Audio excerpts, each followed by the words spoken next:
Hi guys, welcome to the ForceField Podcast. Ben, Steve, let's start with a quick intro from you both.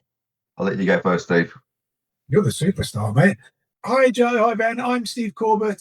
I am a 50-year-old ex-rugby player, rugby coach, and someone who has a massive passion for, and always had a massive passion for rugby, fitness, and I suppose, sport in general. Yeah, I'm Ben Smoldon. I'm a former rugby player and I'm 51 now, soon to be 52.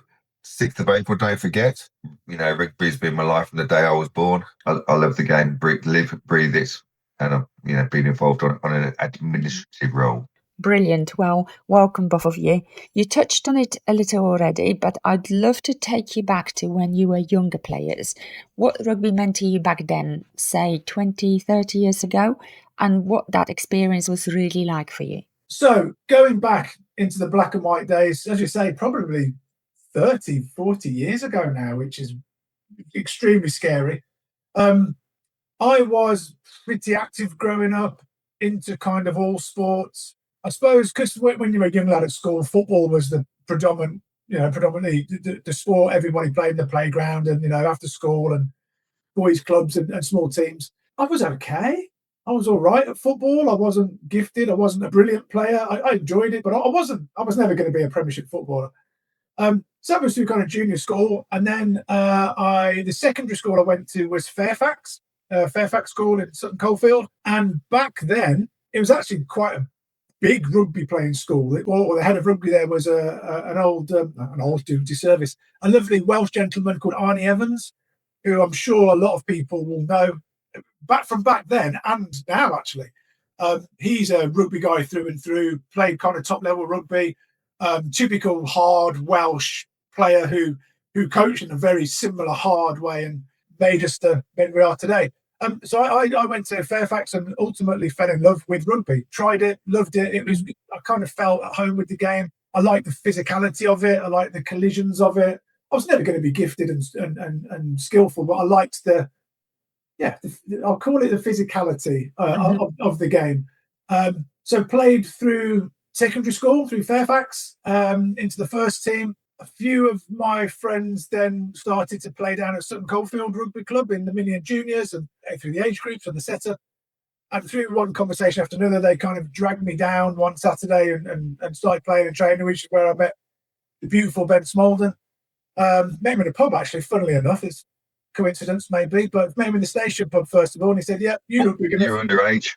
Yeah, shh, we don't talk about that. He basically said, "Look, you look big enough, ugly enough. Come down and join the team." And I joined Sutton Coldfield again in the mini juniors up into the Colts, and had a great time. We had a great team, great bunch of lads.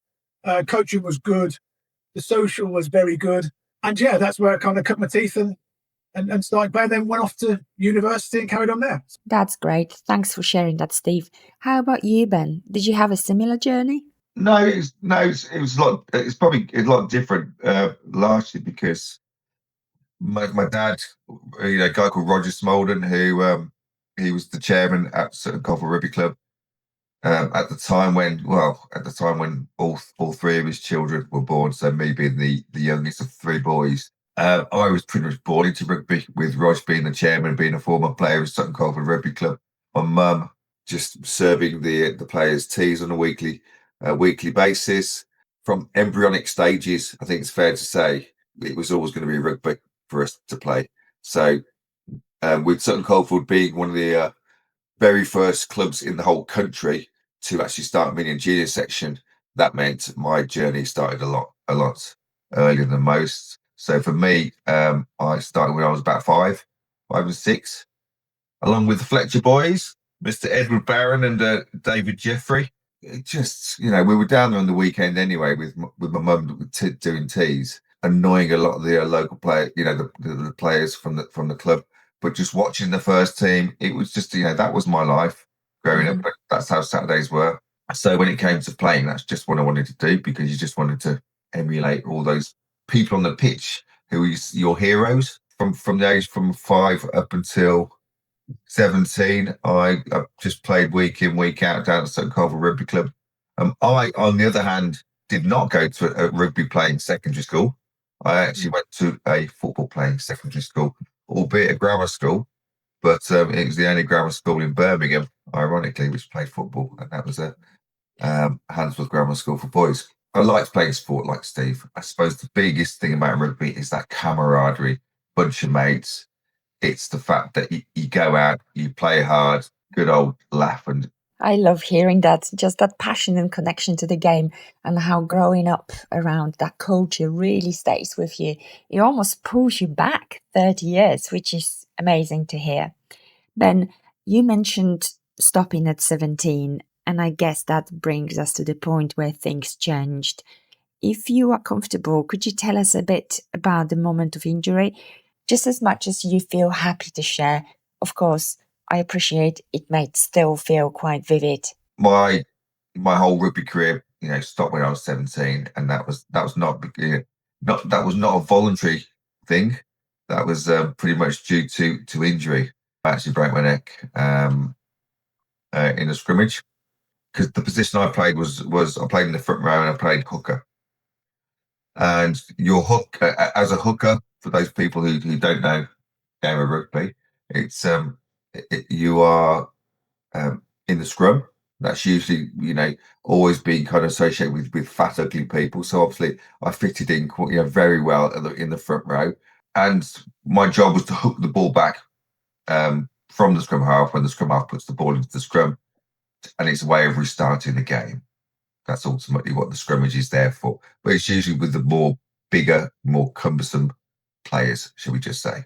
And unfortunately, there was plenty of in the game that I played, which was over at Burton upon Trent.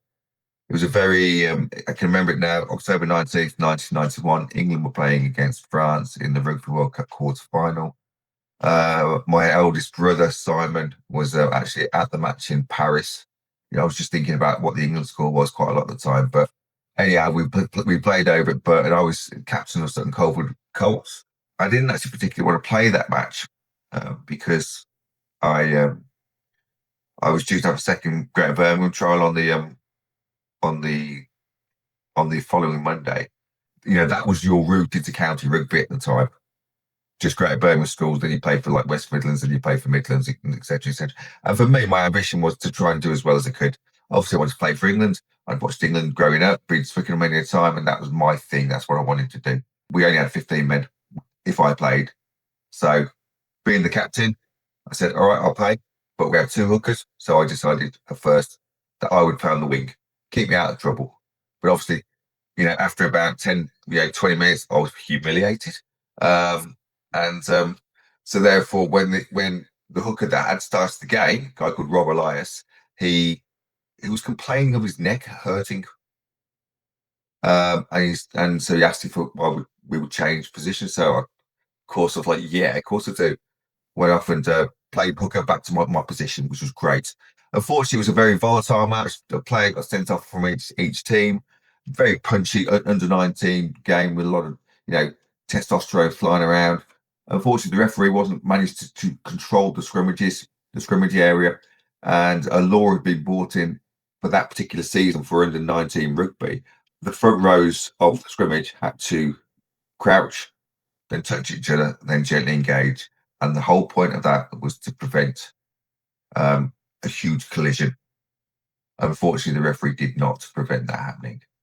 And because of that, there were several collisions. And after about probably, we could looking into the 20s of these collisions. After about the 20th to, between 20 and 25, one of them just went fatally wrong. And that's where I broke my neck, and the vertebra in my spine shifted across and severed my spinal cord. Pretty odd moment, as you can imagine,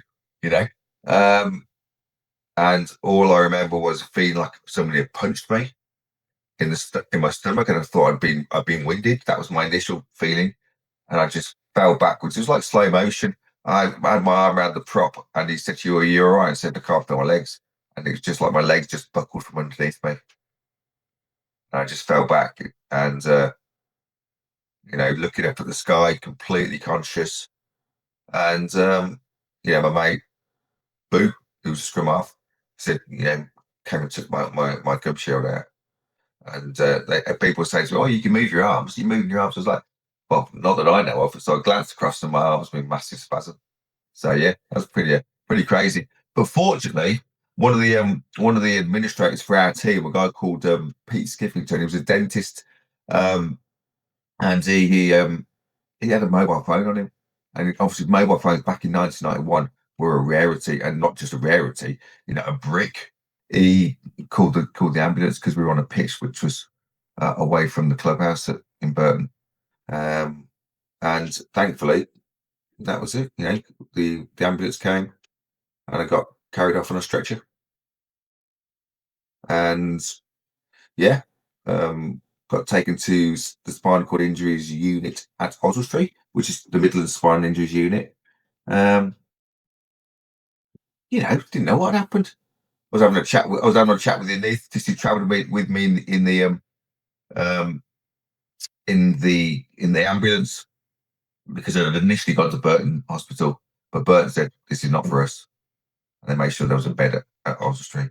So off I went, not knowing what the crack was, thinking that would be, might have about a week or two out. I'll be up, and that's all I cared about. I just cared about playing. I wasn't thinking about anything else. I just cared about playing.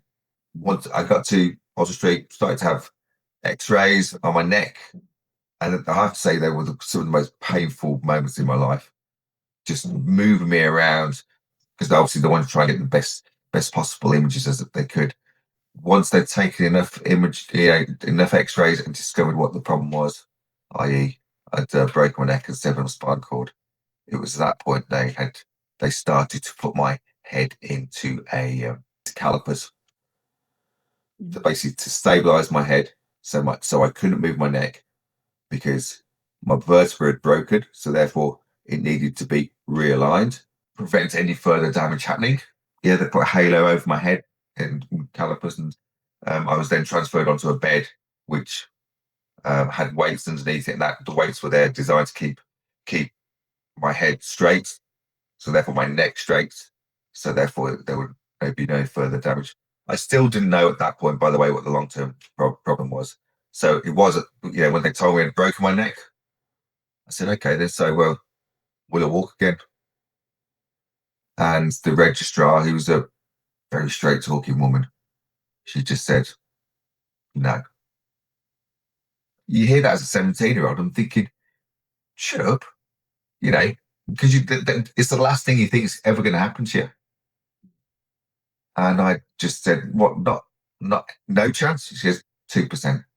I was like, shit. It was that kind of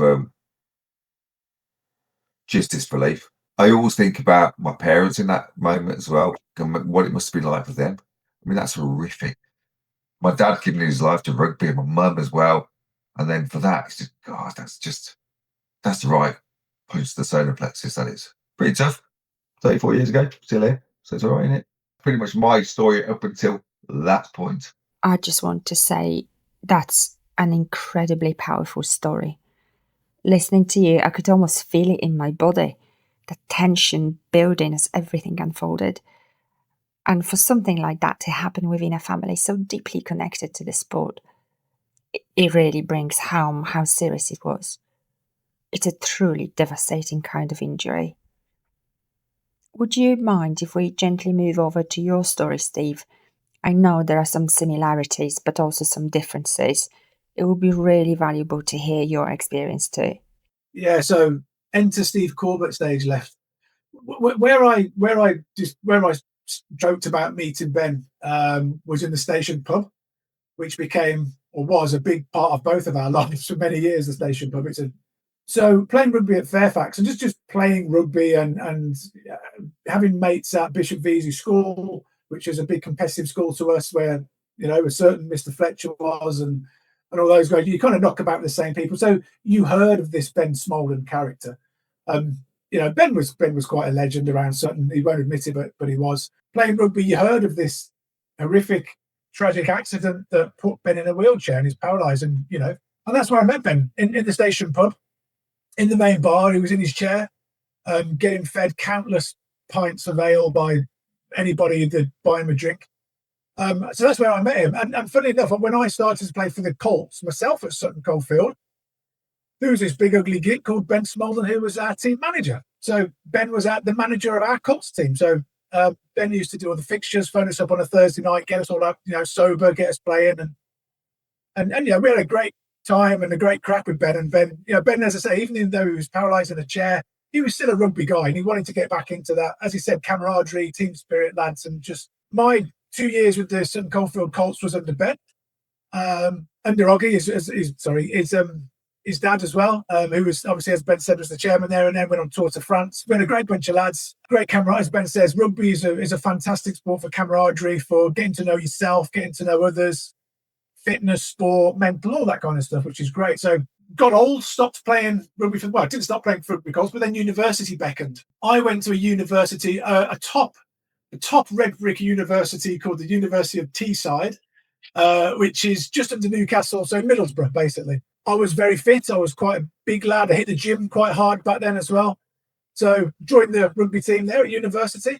Had a great couple of games, met some good lads. There were some good players there, to be fair, in the northeast of England. There were some great players. One game we had was versus the local. It was a bit of a weird kind of match. It was against Middlesbrough Rugby Club, but because of where the club was in the northeast, it was kind of a select 15. So it was players from Newcastle Rugby Club. It was players from over the border in Scotland. It was it was kind of a select team. So there were some good bloody players. So my position when I played was mostly on the back row, so flanker or number 8. But as Ben alluded to, at that Colts amateur age, you kind of covered other positions when you needed to. And because I was quite strong, I used to cover front row as well when needed. So prop, hooking now and again, but not very often, but prop mostly. So I played between those positions. On this particular day, a bit like Ben, fate knocked the door and our first team hooker was injured. He pulled out and they went, look, can anybody cover front row? We need to front row. And I don't know whether you'd call it stupidly, enthusiastically, whatever you want to call it. I went, yeah, no problem. I'll cover that. So I was pointing to hooker, similar to Ben. And it was a great game. A bit like Ben said, it was quite a physical, tetchy games. Great players. I mean, we had an England schoolboy 10. We had England schoolboy back row. I had an Irish academy prop. I had an old boy on the right. I was up against a Newcastle academy hooker. There was good players all over the pitch, and like Ben said, it got quite physical, testy, but nothing majorly out of hand. Game went on. There was ironically, about 7-8 minutes to go. 15th of October, 1995. Probably about 4:30. We had a scrum in our half, just to the left. Went down from the scrum. Felt right, and no problems. Front row came up, bounced a little bit. And then I just remember, not the scrum collapsing, but I remember, I sounds quite arrogant, but I was having a bit of the better than my opposite hooker, and I don't think he liked it. And I just remember being forced down and to the right. And a bit like Ben, the wind kind of gets knocked out of you a little bit. And I was like, oh. And you instantly know something's not quite right here. And I just remember, I don't know when people break a bone, you get a bit of a sick feeling in your stomach. It's not instantly massive pain. It's just a bit of a sick feeling. And I felt a sick feeling in my stomach and then a burning down the back of my neck. Luckily, not like Ben, I didn't lose any sensation. I didn't lose my legs. I didn't lose movement. And this is where it gets kind of weird because of the game you play, the position you're in, my history with Ben. I instantly thought, something's not right. Go down. Go down. Roll onto your back and just stay still. And then a bit like Ben, half of he's going, just get up. There's nothing wrong. You just, it's just. But the other half and the inner voice inside you just said, go down and stay down. There's something not quite right here. So I went down. The play moved across to the side of the pitch. I think the opposition ended up scoring a try or something. But in any case, I went down there and I was kind of left on my own on my back. I was like, oh, well, what do I do now? There's something not right. And the players down there, everybody's forgotten about me. Nobody's around. People start to come up to you and go, "Are you all right?" And I just remember saying, my neck. I think there's something wrong with my neck. There's something wrong. And by that stage, the burning sensation got a lot worse. And then that obviously tells you there's something's not quite right. So you kind of go into a bit of panic. You kind of go into a bit of thoughts, and then the rugby community, which I'm sure we'll speak about, was great. Various people came over, coaches from our side, coaches from their side, and went, "Stay down, just stay down. It's not a problem. Look after you." Blah blah blah. Ref came over, asked me. He went, "No, we're stopping the game. Looking after you. That's it. You're right. Okay, fine." So I'm sure somebody called an ambulance. Funnily, when I was down on my back, we had this guy who was, I can't remember his name now, but he was in the RAF. And he came over and he went, "Are you okay?" I went, "Well, yeah, but it's just my neck. It's not right." And he went, "Okay." So he took his jacket off, rolled it up, grabbed the back of my head to lift my head up, to put the jacket underneath it, to put it down. But luckily, because of the rugby guys, they saw him do that and somebody just lamped him and just went, "No." I won't repeat the words, but just no, leave him alone. The ambulance people came, checked me over, looked at me, and you could see they were a little bit nervous because there's not loads of neck injuries, thank the Lord. So they were a bit nervous. So the hard collar, spine board, put me in the back of the ambulance, blues and twos to James Cook Hospital in Middlesbrough, into the casualty straight away. And you could tell something wasn't right because I'm sure people have been to casualty and it's usually about 4 or 5 hours wait. Well, I was straight in, bosh. And there was, no exaggeration, 12 doctors, nurses, people in the room milling around and prodding me and all this kind of stuff. And a bit like Ben, there was one woman that was quite strong in there and she was testing me and this and that and rolling me over and back. And she went, "I think you've damaged your neck." She didn't say broken, but she said, "Look, I think you've damaged your neck. You're not going anywhere now for the next week at least. We're going to get you upstairs. We're going to do this." And into MRI scans, X-rays, and then put up in a high dependency ward. But unlike Ben, nobody told me what I'd done. It's a bit like Ben, he's lying there going, "Well, I've got a game next week. I'm hopefully fit for that." And then I remember there was this, after kind of a few hours, this nurse came in who was a high dependency nurse. She wasn't a surgeon. She wasn't, in particular. She just came in and she went, "You've broken your neck." My injury, just to get technical, you got 7 vertebrae in your neck, cervical vertebrae, C vertebrae. I'd fractured C4, so I had a gap in it. And then C5 had come out and dislocated. I was extremely lucky that it didn't touch or sever the spinal cord. And I said, "What happens now then?" A bit like Ben said, I'm not like a muppet as I was. I said, "You put a cast on?" And she went, "No, because of the dislocation and the break, I had holes drilled into my head, halo put in, which is kind of has been calipers on a halo, weights on the end of that, put on a bib so it stretches the neck out and puts the dislocation back in. And then within 3 days, I was under the knife in surgery for 4 hours surgery to bone graft everything back together, wire it, plate it, and then the rehab and the journey starts then. So, sorry, that's my story to them. Again, that's such a powerful story. And listening to both of you, what really hits me is how clearly those moments are still there. Not just the injury itself, but the physical sensations, the people around you, the trip to hospital, every detail. You can hear how deeply those days stayed with you. So what really stands out is that despite everything, neither of you completely turned away from rugby. The game stayed with you, even if your relationship with it had to change. So I'd love to explore that a little bit. What happened afterwards in terms of your connection to rugby? Why did you stay involved?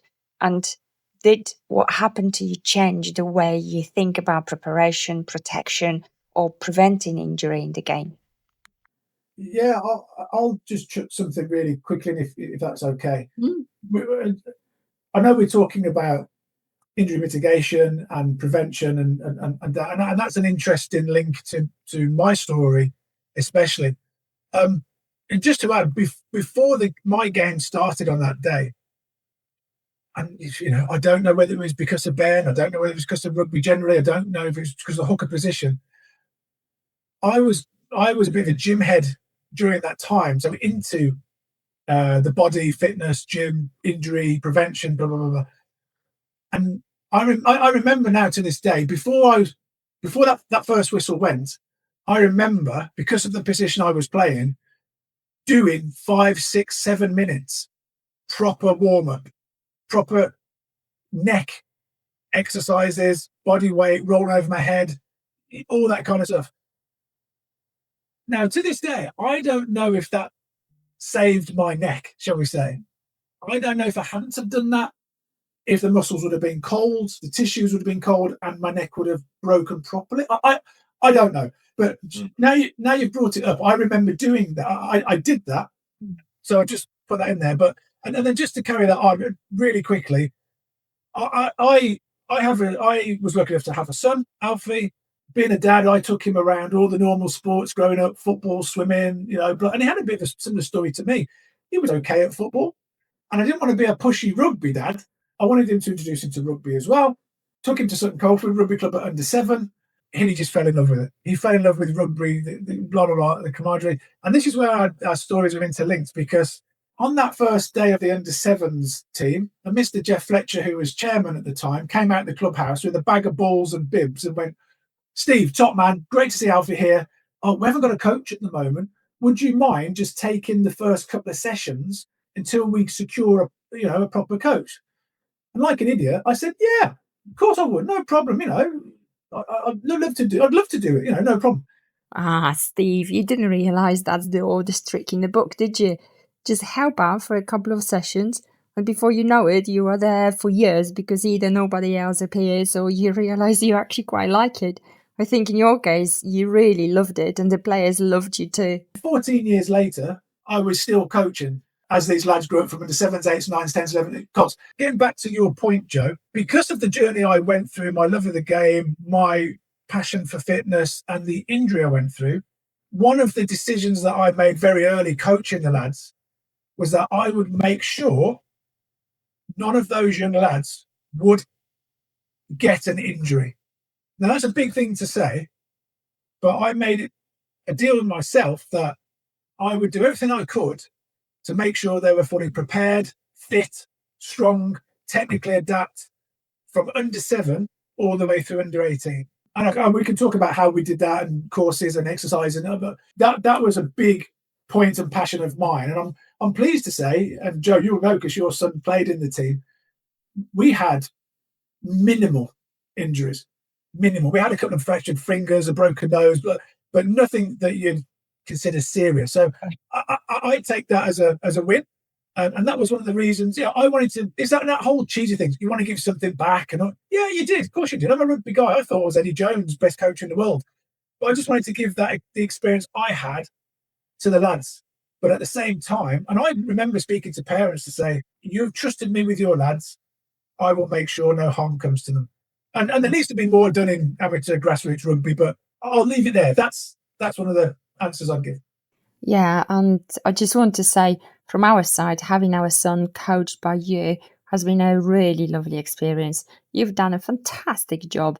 And like you say, in a contact sport like rugby, you can't avoid every knock or injury, but it's all about how you prepare. It's a little bit like knowing it's going to rain. You bring an umbrella, don't you? And it feels like that's exactly what you've been doing, helping young players prepare both physically and mentally for what the game brings. So yeah, generally, you've done an amazing job, and it's brilliant that you stayed involved. And Ben, you took a slightly different path, but you stayed deeply involved in rugby as well, didn't you? Tell us a bit about that. Well, I did, and interesting. Listen to Steve's recollection of what he did beforehand, but not, as the case may be, for me, because we were playing over at Burton. I think we got there late. I remember, I don't know if you remember playing at Burton, the old wooden stands there. Yeah. It's really old. It was really old ground with a wooden stand and obviously change rooms. And I remember the referee had to get away quickly that day, so he hurried us up. So we actually didn't have time for a warm up. So unlike you, Steve, you had a warm up, and you made sure that you got yourself kind of prepared. We didn't really have a warm up. It was a case of we had to get changed, then go across the road to their municipal pitches. So, and obviously me being, having to play to start out of the position, there was there was no kind of stretching and, oh, yeah, that's right, do my sprints. It was more just get into it, basically. Yeah, who knows? Maybe if we had a warm up, things could have been different. For me, it's you will never know. But I'm not involved with rugby at the moment, but I have had a long association with the game following my injury. And I should say, obviously, with my injury, I broke my neck at C5, C6, but I crushed the spinal cord, which has left me paralysed from the chest down. No voluntary movement on my legs, no voluntary movement on my feet, no limited dexterity, limited arm movement, 30% reduced lung capacity, trying to go on, and required 24-hour care. So that's probably the difference.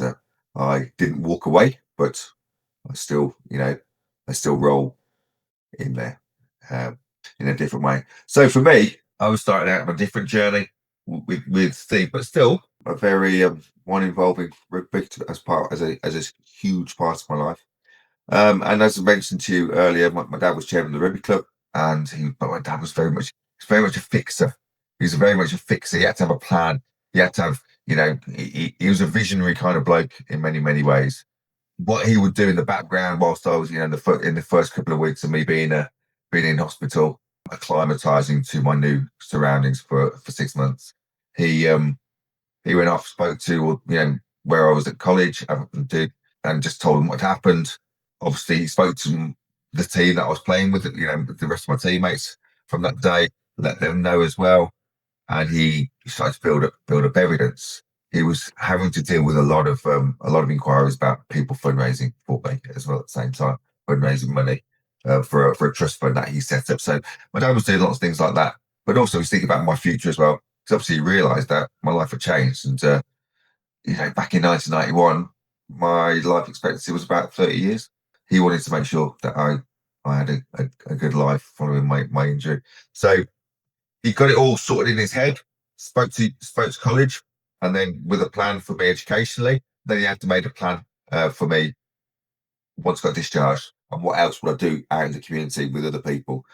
So he just comes in. He's about 20 stone, my dad. That was on a good day. And, so he came in, he stood by my bed, he said, right, I've got everything sorted for you when you get out. You're going to be next season's Colts manager. I was like, oh, right, okay. There's something really special in that, how quickly he moved to giving you a sense of purpose again. But to me, I didn't even question it. I went, yeah, right, Dad. Because you didn't question Rog, because he was just that kind of bloke. He had this knack of being autocratic, but trying to come across as democratic. It was brilliant. So he said, I've got it all sorted for you. You're going to go back to college. You're going to finish off your course. You're going to go and do a degree. And you're going to, and you're going to be the new Colts manager. And that's it. That was my roadmap for the next however many years from leaving hospital. I didn't question it, as I say, because what else was I going to do? What the important thing he did, he planted a seed. Yeah. And because obviously I didn't know what I was walking into, so to speak, in a world of spinal cord injury, there's so much to take on board. It was like being born again. I think what's really powerful in what you've both shared is that in what could have been a completely life-changing and isolating moment, you were actually guided back into something familiar, into rugby, into community, but with a new role and a real sense of purpose. That's quite a special way of rebuilding. And I love what you both said about legacy as well.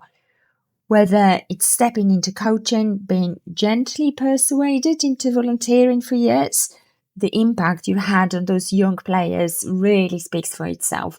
But what also really stands out is how that's carried through into your own families, how you've supported your own children, your sons, and how you kept that connection to rugby going. So could you tell us a bit more about that? What it's been like supporting your kids through the game, given your own experiences? Yeah. as I said, this story is a funny one, and it's intertwined with me and Ben, with Sutton Rugby Club, with rugby, with us, with kids, with the same doctors in hospitals, with the same boring stories in the station pub. It's a thing. So, as I say, I was looking to have a son and a daughter, but my son went down to Sutton Coldfield Rugby Club like me, fell in love with the game, and funnily enough, there was a couple of other lads there who were sons of my mates who I played with before. So it's kind of circular, it goes round. So yeah, my lad Alfie started playing under 7s, 8s, 9s, 10s, blah blah blah, all the way through. Encouraged him all the way. I had to, because I was coaching the team, so I had to go wherever he bloody went. He got picked up by Worcester Warriors when he was 13, 14, so went into Worcester Warriors Academy. That was obviously a step up, and it was interesting to see, talking about injuries and prevention and professionalism, what they did and how they did warm-ups, and that was, so I took a lot from that and stole a lot from that to give back to the lads. Watch that, and then unfortunately when Worcester Warriors went bust, he was quickly picked up by Coventry Rugby Academy in the Midlands, and they stepped up, so he's been there until recently. And then, funnily enough, now he's playing for the Colts, the same team that I played in, that Ben played in, and managed, and now he's hopefully going off to uni or doing whatever. And ironically, bring the story around to a finish, he made his debut for Sutton Coldfield first team last week, and now this Saturday, tomorrow, he's been selected to start at fly half for the first team for Sutton Coldfield. So yeah, proud moment, ironic, weird, all intertwined, and it's funny how life works out. But yeah, I'm his biggest fan. I always said I'll be at the club as long as he is. That's the kind of story. And my daughter's sporty. She plays hockey for Sutton Coldfield as well. So I shout and ball the same as I do on the sideline for her as well. So it's a full circle kind of story. Before we come to you, Ben, I just want to pick up on something with you, Steve, because you touched on this earlier. You spoke about how your experience shaped the way you coach. But I'm also curious how it shaped the way you spoke to Alfie about the game, things like contact, preparation, what to expect. Did it change those conversations at all? Did you approach it differently as a dad, given everything that you'd been through? Oh yeah, and listen, this could be a separate podcast on its own. It could be that conversation around, and especially at the moment, is rugby, is contact sport, head injuries, and is it right for your child to play? And obviously through, Ben unfortunately had a worse injury than me, but I had a decent injury. So through that, you do question yourself. You think, should I let him play? Is that the right thing to do? What if? What if something happened? And I think, like you said, Joe, in the end, you've just got to take a step back. You've got to be sensible. You've got to be careful. But it's always going to, any contact sport, whether it's rugby, football, skiing, Formula One, there's some danger in there. So you've got to make sure you're prepared. You prevent, you mitigate as much as you can. But it's still a contact sport. I haven't had to push him to go to the gym, so he looks after his body, which is great. You need that physical shield around you to do. I joke with him a little bit. Me and Ben were forwards, which was the real hard work, the physical stuff. He's a fly half. He just kind of minces around, and he doesn't. But so he's not in that scrum. Do you know what? It may be a different conversation if he turned out to be a prop or a hooker. I may not have been that enthusiastic. I don't know, but yeah, prevent, mitigate, get in the gym, be as physically fit as you can. Make sure you warm up. Make sure you have. I put him in protective gear, much to his annoyance. From the first 6 years, scrum cap, shoulder pads, but just to prevent as much as possible. And it's I think if you do everything you can, I think that's the right thing to do. And from there, it's just being sensible. I'd love to bring you in here as well, Ben. How was that for you? No, I'd agree with Steve. It's I'm a big believer in life. Anyways, prevention is better than cure. That's just for all of us. Okay, so when it comes to a game like rugby, where it's a physical game, and you've got to do everything you can. So and the things that I used to do, very much when I was manager, and then got into administration and managing teams. For me, it's always about looking after your players. It's about player welfare, because you're nothing without your players. But also, Steve and I as volunteers, we've got a duty of care. Yeah, it comes to us every time, and every single coach that volunteers on a Sunday morning. I always believe in good warm-ups, and I always believe in making sure that ultimately players are safe. I would never want anyone in the same situation as me. Yeah. Very true. And so therefore, when it comes to my own kids, obviously, and they play lots of sports growing up, like Steve's Alfie. And I took them, because I live over the other side of the city, so I took them over to Moseley, and they started playing there. They played at school anyway.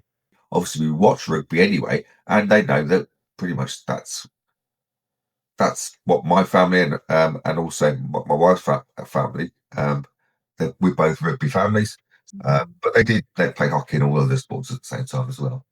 So how do I view it with my own kids? Well, of course, there is that that eye of caution, because you're always going to be slightly aware of injuries. But again, like Steve, as long as I know I've done everything to prevent anything happening, then there's sometimes you can't prevent everything, much like walking across the road. Yeah. Anything like that. So, and that's what I will do with obviously my own children, but also with anyone else's children as well, or adults, whoever they are. So if they have an injury, I always make sure that they recover properly from it. I'll always make sure that they are they've got the right equipment, gum shield, they warm up properly, etc., etc. And of late, because of the whole concussion thing, and they were wearing the N Pro type of scrum hat, because that has been the one which has been officially licensed by the World Rugby to help when it comes to decrease the blow from head knocks. And so you'll see a lot of the internationals wearing it, especially in the Irish team. So I'll always do that. Okay, and even if they do have injuries themselves, I'll make sure they come back. They recover properly. They recover and rehabilitate. They do the proper stuff before playing. Because if they don't, as I said to them, they'll always end up going back and having another injury. I think what really comes through from both of you is that preparation is a bit like setting your sails. You can't control the wind in a game like rugby, but you can make sure that you are ready for whatever comes. And if you know that you've done everything you can, it changes how you carry those moments. You don't stay stuck in the what if, because you know you showed up as prepared as you could be. So thank you for sharing that. It's really powerful. And just to close, despite everything you have both been through, is it still worth playing rugby? For me, rugby was my game. I loved playing it. I loved coaching it. I loved being around it. What rugby gives, especially a young man or young lady or girl, is that sense of belonging, camaraderie, friendship, test, challenge, physically and mentally, which all translates into life skills. It's I know it's a throwaway comment these days, but it does translate into life skills. Rugby gives you more than it takes out. For me and Ben to sit here through what we went through to still say that, I believe it. It gives you a lot more than it takes out. So yeah, I'm comfortable my kids playing the sport. I'd encourage other children to play the sport. I'd encourage other parents to let their kids play the sport. As you say, as long as it's managed, coached properly, and prevention is there, then yeah, it gives you so much more than it takes away. Yeah, I'd agree with them. It is the world's greatest game. It is as simple as that. And I say that because of what it gives you as a person for life, to deal with life's challenges. And it is a metaphor for life, I believe. Everything that the game kind of instills in a player and promotes: the fair play, the respect, the hard work, the teamwork. You need everybody to do their bit to have an effective outcome. And that is how life works. If you go out on a freezing day and you come back in having kind of won a game by 1 point with the last kick of the match, just knowing that you've worked so hard and you've just managed to squeeze over the line, and it doesn't matter if it's 1 point, it's a win. That sense of achievement amongst 15 or 23 other people, it's just uplifting. As an administrator, being on the other side of that and helping to facilitate that, So it is a fabulous, fabulous game for all shapes and sizes, all walks of life, all educations, socioeconomic backgrounds, etc., etc. Everybody can play. You don't need to be the richest. You just need to have a pair of boots. Yeah, and just as the final thing is testament to that. From 30, 40 years ago, when I played, some of the people I consider my closest, still best mates, are those lads that I walked out on a pitch with 30, 40 years ago. They would be the first people I call if I was in trouble, and they would come. Yeah, I'd agree with Steve. Whenever I go back down to the rugby club, you know, the likes of Doc, who I've known from, you know, from minis, the likes of, you know, Steve as a Colt, seeing Steve come through and obviously coach a team despite his own, you know, obviously his own adversity. I just, you know, that makes me really proud, and it makes me kind of, it fills me with this is what life is about. This is what society. This is, in a way, it's what society's lacking. It's really special to see that through everything. You are still close, your families are close, and now the next generation is growing up together too. And I just want to say, I feel genuinely humbled that you have shared your stories today. We've gone from those early days through some incredibly tough moments to where you are now. And hearing that there is light on the other side is really powerful. So thank you both so much for that. Can I just add one thing, Ash? I think what Steve and I both touched upon is obviously the other side of the uniqueness of the game is that when we had our darkest moments, and they were pretty dark, I would imagine, Steve. Yeah. The game was there for us, and it didn't turn its back. And that is why, for me, it's the case of, it's not just the good times, it's the bad times as well. And that is why, for me, I would always encourage people to play the game, despite, but obviously make it as safe and accessible as possible. Safety first, then enjoyment. Amen to that. Thank you both so much for talking to me today.